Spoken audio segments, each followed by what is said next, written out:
Alright, here's how to make your Steam profile private in under a minute.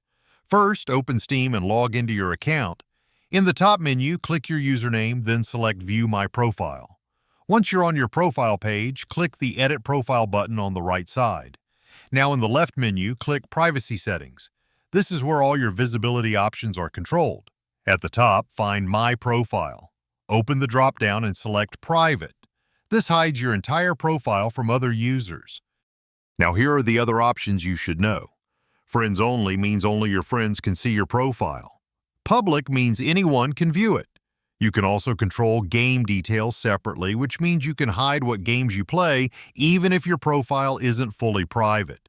There's also Friends List and Inventory, which lets you control who can see your friends and your items. You'll also see an option called Can Post Comments on My Profile. This controls who can leave comments on your page.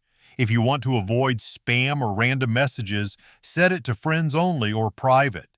For maximum privacy, make sure everything is set to Private. All changes save automatically, so you're done right away. And that's it. Your Steam profile is now private.